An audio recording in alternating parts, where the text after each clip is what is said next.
Hola hermanos de Manantial, Dios les bendiga. Leyendo la palabra en estos días y siguiendo un poco la historia del pueblo de Israel y su relación que tenían con Dios, me encuentro con la historia del templo de Israel, ¿no? Y en base a eso me quisiera dejar una pequeña enseñanza. Todos conocemos la historia, Dios se le aparece a Abraham. Cada vez que Abraham tenía un encuentro con el Señor, le levantaba un altar a Dios y adoraba al Señor. En un momento dado lo hizo hasta con su hijo mismo. Después con Moisés en el desierto, el Señor se le aparece también a Moisés de una manera maravillosa. Y Moisés en medio del desierto le pone un lugar a Dios, que era el tabernáculo. Pero ese tabernáculo original después, en el cual estaba la presencia de Dios, el rey David también le levanta una casa a pedido de Dios y Salomón la termina y terminan construyendo el primer templo que se llama, ¿no? El gran templo de Salomón, que para la época era una cosa extraordinaria. Realmente después la gente de todos los lugares iban, tanto creyentes como no creyentes, iban nada más que conocer el templo de Salomón. Es más, en el templo estaba el patio de los gentiles, que era para aquellos que querían ir a conocer el templo. Tenían un lugar especial que era para aquellos que no eran judíos, pero querían ver el templo, realmente que era tan majestuoso como se había hecho. Y ahí en el libro de Crónicas se cuenta que cuando Salomón termina de construirlo, viene la presencia de Dios. Se manifiesta de una manera extraordinaria, que ya ni los sacerdotes podían entrar, porque la presencia de Dios era tan grande que no podían acercarse. Después vemos con el tiempo, Israel, el pueblo amado de Dios, cae en pecado, así que el Señor deja que ese templo sea destruido. Viene el imperio de los babilonios con Nabucodonosor, destruyen el templo en el año 586 antes de Cristo. Pasan 70 años, viene un líder ya de los exiliados, pasan que realmente muchos judíos habían sido llevados cautivos, pero después vuelven. Ahí donde está la historia de Daniel con los cautivos. Jeremías dice, bueno, van a tener que pasar 70 años para que el pueblo pueda volver. Y aparece un tal Zorobabel, que está en la genealogía de Jesucristo. Miren, un descendiente de Jesús reconstruye el templo. Ya lo hace mucho más sencillo, más limitado con lo que él puede. Y bueno, levanta el segundo templo.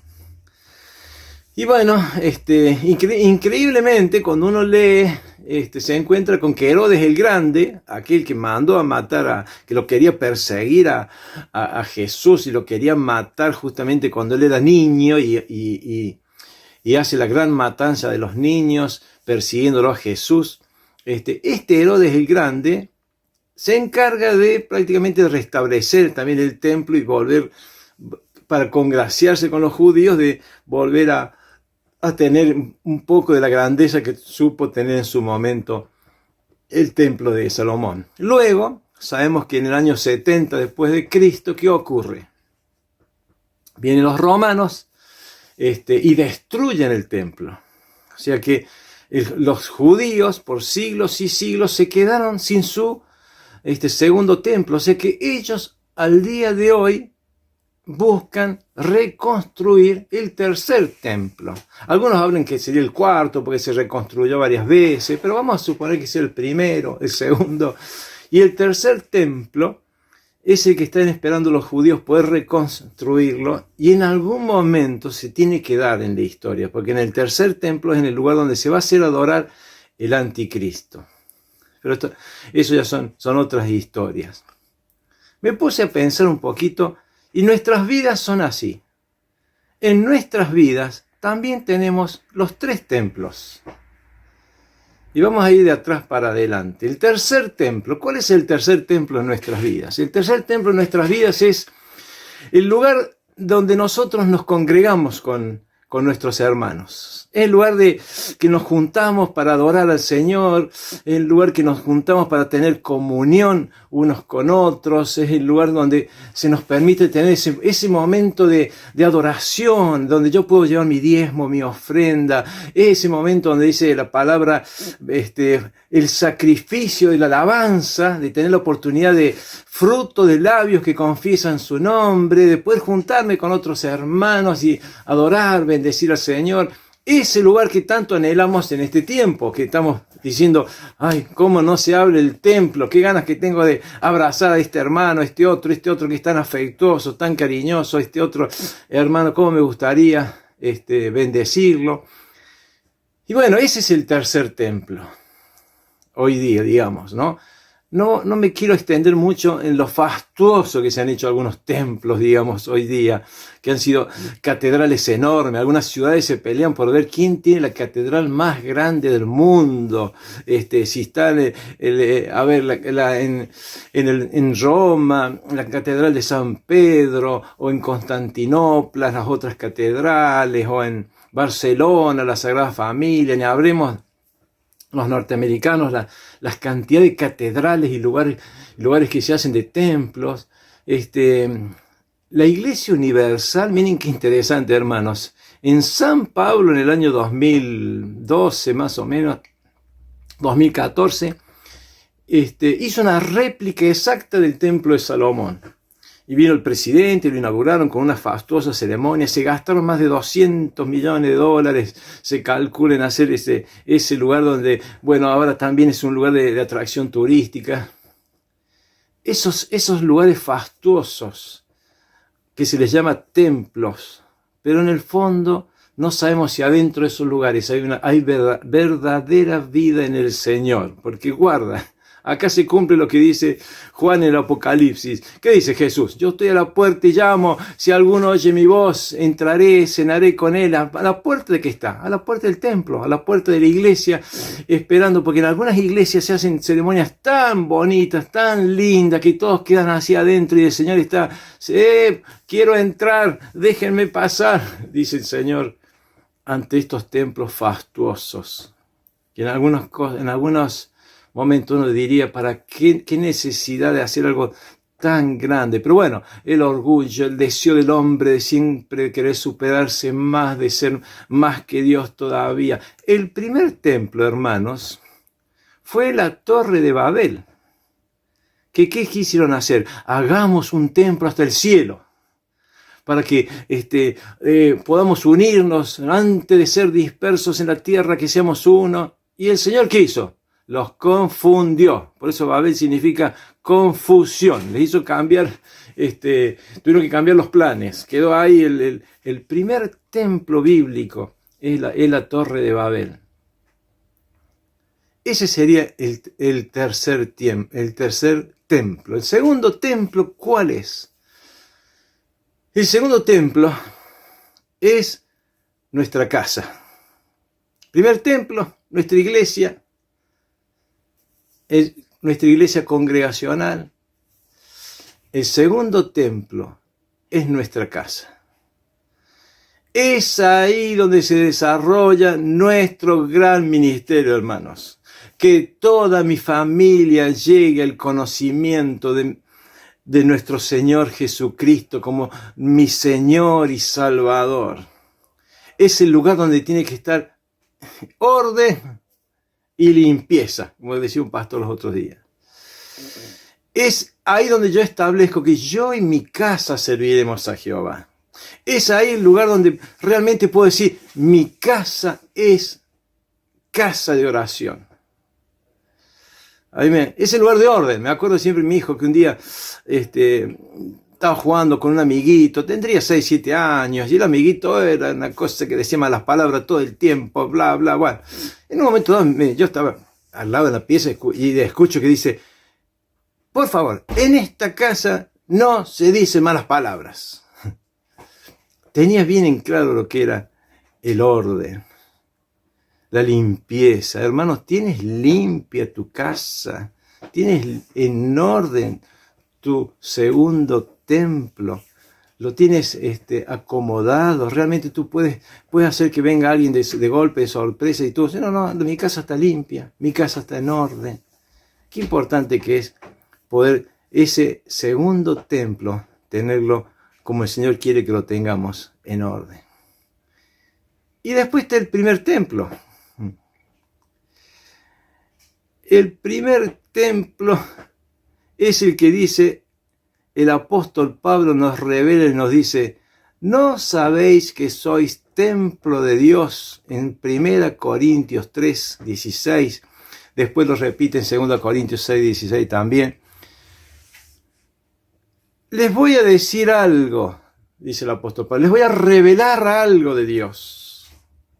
¿No sabéis que sois templo de Dios y que el Espíritu de Dios mora en vosotros? Ay, pero ¿cómo? El templo no era el gran templo, ese fastuoso. El templo es mi casa, el templo soy yo. Ay.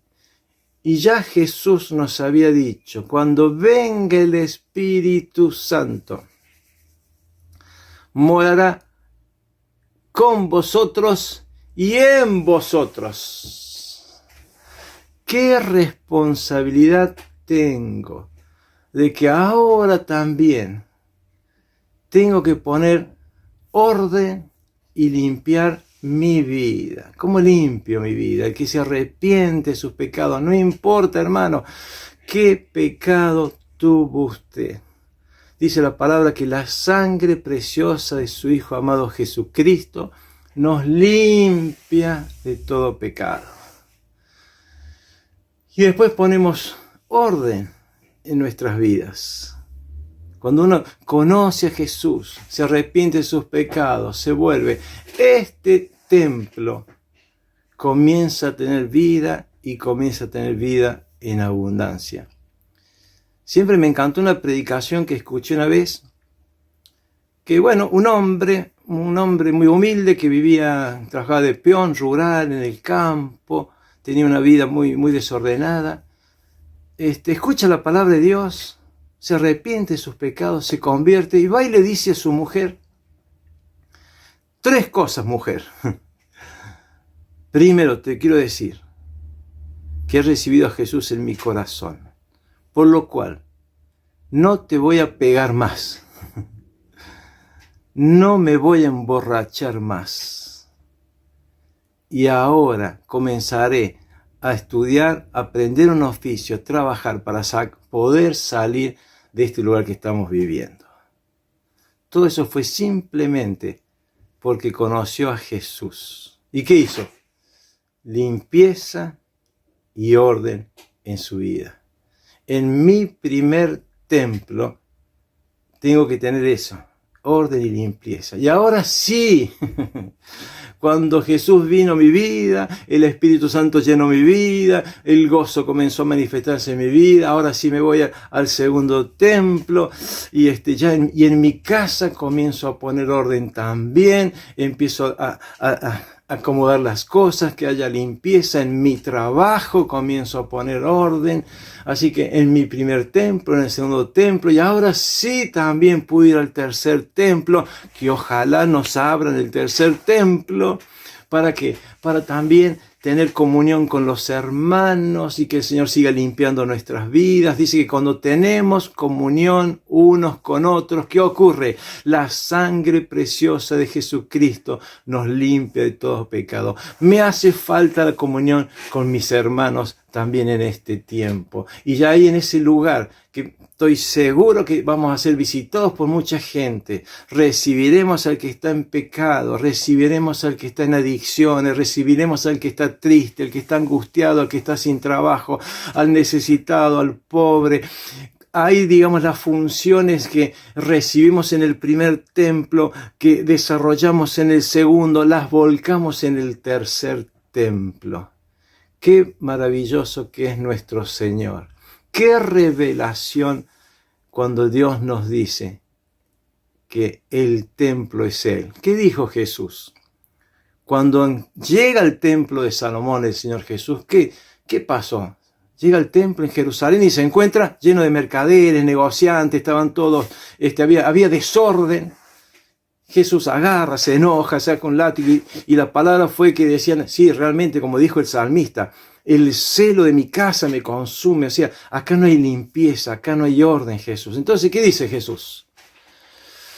Destruyan este templo, dice, y en 3 días yo lo volveré a reconstruir. ¿Y saben una cosa? Diría Jesús, porque el templo soy yo.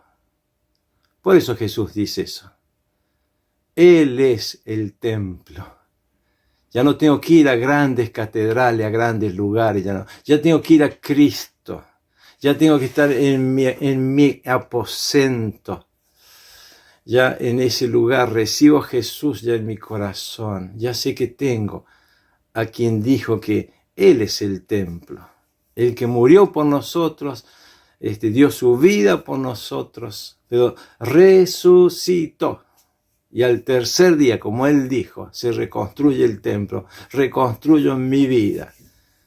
Qué hermoso poder tener en claro, hermano, lo que son los templos. Así como en la vida de Israel, los 3 templos. En nuestra vida también tenemos los 3 templos. Bendito sea el Señor, Dios les bendiga.